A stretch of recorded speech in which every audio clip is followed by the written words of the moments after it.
Coucou tout le monde, on se retrouve du coup pour notre deuxième vidéo sur le thème de fin 2021, début 2022 et nos goals pour 2022.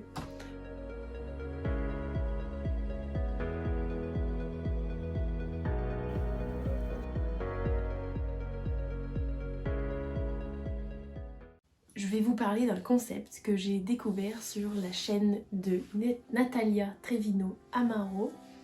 Vous la connaissez peut-être pas, mais c'est une couturière qui a aussi sa propre marque, Natalia Trevino Amaro. Et en fait, j'ai découvert sa chaîne YouTube en mars ou mai de l'année dernière. Je me souviens, j'étais en révision partielle, on était la semaine d'avant les partiels. Je cherchais n'importe quelle excuse pour faire une pause. Et donc j'ai découvert sa chaîne YouTube et c'est à ce moment-là que j'ai vu sa première vidéo de l'année, si on veut, sa vidéo des goals pour 2022. Et elle, ce qu'elle fait, c'est un mood board. Et j'ai donc décidé de faire mon propre mood board. Et donc je vous montre. Voilà, donc on était en mars ou mai de l'année dernière, donc. Et après j'ai décidé de l'utiliser en fond d'écran. J'ai essayé de le mettre sur mon ordi, mais à chaque fois qu'il s'éteint, et ben ça l'enlevait. Du coup j'ai arrêté d'essayer. Mais sur mon iPad, je vais mettre. Et voilà. Bon voilà, comme on est maintenant en 2022, il va falloir le mettre à jour. Et donc on va construire mon mood board qui va servir de fond d'écran pour cette année 2022. Et après on se retrouvera en décembre ou en janvier 2023 et on fera un petit récapitulatif des goals qu'on avait et on verra si on a réussi à atteindre. Après la construction du mood board, on se retrouve pour expliquer un petit peu mes goals de cette année et on va décortiquer ça ensemble.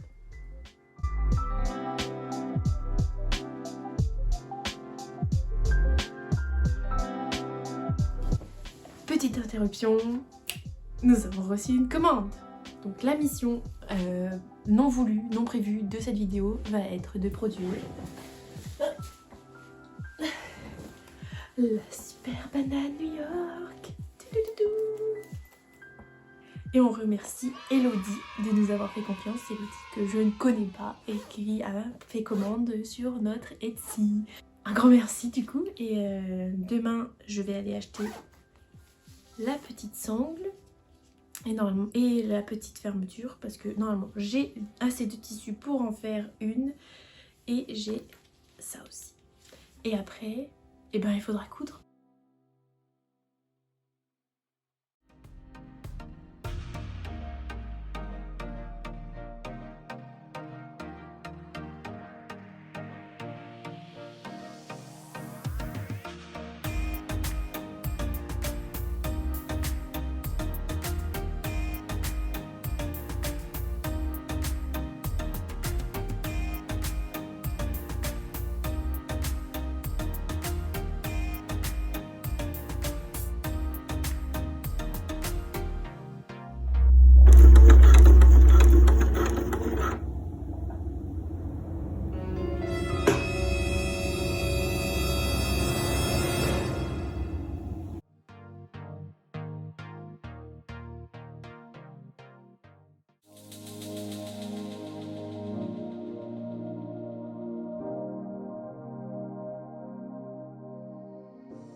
On se retrouve donc pour faire le bilan de mes buts, goals pour cette année 2022.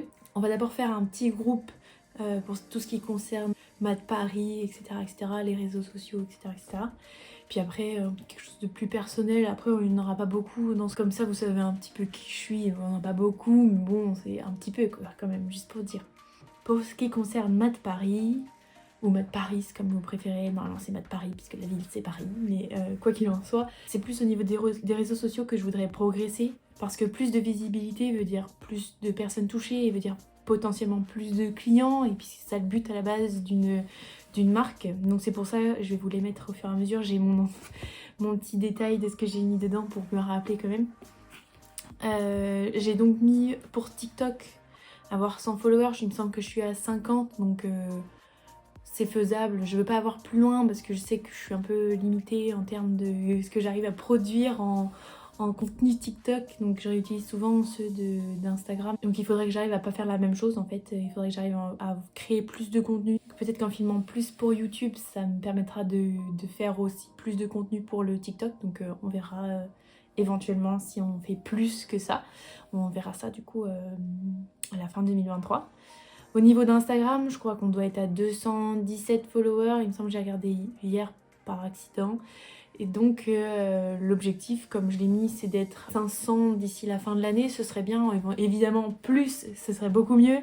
Mais je pense que 500, ça devrait être faisable. Et si on fait plus de contenu, si on fait plus de choses, et comme il y a pas mal de bons projets derrière, c'est totalement envisageable. Mais voilà, on verra l'objectif, et puis après on verra le résultat. Pour ce qui est de YouTube, qui est tout nouveau, on est déjà 15 sur la chaîne française et c'est déjà ouf en une vidéo, donc c'est trop cool, je suis trop contente. Après je me doute qu'il va pas y avoir 15 nouveaux par vidéo, donc je veux pas mettre non plus trop d'espérance, mais en même temps je me dis si on fait quand même suffisamment de vidéos, suffisamment régulièrement, que le contenu vous plaît et qu'on essaie de faire ça cool, je me dis que c'est totalement faisable d'arriver aux 200 followers, parce que YouTube c'est plus une communauté, on a plus tendance à regarder et s'abonner quand on veut regarder régulièrement. Donc je me dis c'est faisable, je sais pas exactement pourquoi plus que TikTok. Je pense que j'ai plus de mal à avoir des abonnés sur TikTok, mais après on verra, c'est à l'usure, là c'est complètement une estimation sans historique quoi. Donc on verra bien. Donc ça c'est un peu tout pour Mad. Au niveau des ventes, il me semble que je l'ai pas mis, je vérifie. Sur Etsy, non je l'ai pas mis. C'est compliqué parce que j'ai pas vraiment de comptage de ventes. Donc je sais pas vraiment combien j'en ai réalisé l'année dernière. Je dirais une petite dizaine, peut-être 15, mais pas plus. En dehors d'Etsy, donc c'est un peu compliqué de compter. Sur Etsy, je dois être à 5 commandes. C'est plutôt bon signe. Et après, je sais que c'est plus on a de ventes, plus on a de commentaires, plus on a d'étoiles. Et plus les gens vont avoir confiance et vont éventuellement faire des commandes sans nous connaître. Donc j'ai eu la première commande de quelqu'un que je ne connais pas. Donc ça c'est oufissime, et j'ai reçu son commentaire sur la commande que je vais vous mettre juste ici. Et c'est adorable et je suis trop contente, ça lui a plu, c'était un cadeau pour une copine, donc c'est trop cool, ça fait super plaisir quand les retours sont bons et que ça plaît. Et j'espère qu'elle pourra poser un commentaire, ou alors la personne pour qui le cadeau était, qu'elle pourra poser un commentaire, éventuellement aussi les étoiles, ce qui permettrait d'éventuellement mettre plus en confiance. Ensuite on a une deuxième commande donc de Dina qui est le D de Mad, qui a fait une commande chez nous. Elle a pris 2 Esmeralda. Donc les Esmeralda, pour ceux qui ne connaissent pas, ce sont des bandeaux qui peuvent se mettre ou dans les cheveux, qui peuvent s'utiliser en anse ou accessoires de sac, mais aussi en accessoires de cheveux autres que juste en bandeau, en ceinture, en fonction de la taille. Enfin, c'est vraiment déclinable de mille et une façons. Pour l'instant, j'ai pas des photos de chaque possible utilisation que j'ai en tête, mais nous allons y travailler incessamment sous peu, début février. Et donc, je vous montrerai tout ça quand ce sera fait. Autrement, d'un point de vue personnel, donc là, complètement un gros shift. J'ai pas mis grand chose sur le moodboard, j'ai juste mis LVMH Hermès, c'était parce que je cherchais un stage chez eux. Ça s'est pas fait pour l'instant, je suis pas sûre que ça se fera, mais c'est pas parce que ça se fait pas en L3 que ça se fera pas en master, donc je désespère pas, et c'est pour ça, comme l'année prochaine, je serai en M1. Je me dis que ce serait possible de faire une alternance chez eux, éventuellement en fonction de si je suis prise. Et après, j'ai choisi de mettre le signe Sciences Po Paris parce que j'ai postulé pour Sciences Po Paris. Après, ça veut pas dire que je serai prise, mais l'espoir fait vivre. Et donc j'ai décidé de le mettre comme un petit peu un signe ou un espoir que ça arrive. Donc j'ai choisi de le mettre à mes risques et périls. Ça pourrait être l'humiliation totale si je suis pas prise, mais on s'en fiche. Ce qui compte c'est d'espérer et de tenter, donc c'est ce que j'ai fait. Voilà, c'est à peu près tout le bilan de que j'ai mis sur mon mood board. J'ai répété ce mot une centaine de fois dans cette vidéo, je suis désolée. Mais je pense que c'est quelque chose de bien, ça permet de mettre sur papier, de mettre en photo, de visualiser, de se donner du courage quand des fois ça va pas, et aussi de visualiser ce qu'on avait pensé pour nous au début de l'année, et à la fin de l'année de voir si on avait allé plus loin qu'on avait en tête. Et donc moi je trouve ça assez bien. Cette année j'ai choisi, à la place de l'année dernière, de mettre des photos uniquement que moi j'ai prises quasiment, sauf une ou deux il me semble. Et donc ça permet de faire à la fois un rappel sur le passé, mais qui vont être aussi des rappels du futur, parce que je vais essayer d'aller aux États-Unis, donc j'ai mis pas mal de photos de quand j'y étais la dernière fois. Puis il y a toujours des photos de Paris, puisque en théorie c'est là que je fais mes études. Autrement, tout ce qui est famille, les copines, c'est vraiment ce qui est important pour moi, donc c'est ce qu'on trouve. Et voilà, et je pense que c'est à peu près tout ce que j'avais à vous partager dans cette vidéo. On peut donc finir. J'ai pas eu le temps de finir mon brodage ou ma broderie sur le pull, donc vous avez que le début. Ça va être relativement court, mais c'est pas fini, je suis à fond dedans. Je vais essayer de le finir au plus vite et ce sera définitivement dans la prochaine vidéo. Et à ce moment-là, je vous demanderai que broder ensuite. Si vous avez déjà des idées, vous avez vraiment très envie de les partager, n'hésitez pas à les mettre dans les commentaires. Autrement, n'hésitez pas à vous abonner à ma chaîne. Je fais ça, mais en fait je suis pas sûre d'être capable de mettre la bannière comme tout le monde le fait, où on met abonnez-vous à la chaîne et le ding de la cloche. Mais n'hésitez pas à vous abonner et à mettre la petite sonnette. J'ai pour l'instant pas choisi de jour à laquelle je vais poster, il faut que j'arrive à comprendre comment je vais réussir à faire le contenu régulièrement, etc. Combien de temps ça va me prendre, etc. Et en espérant que ça vous a plu, que ça vous plaira, que vous continuerez à nous regarder. Et on se retrouve à la prochaine.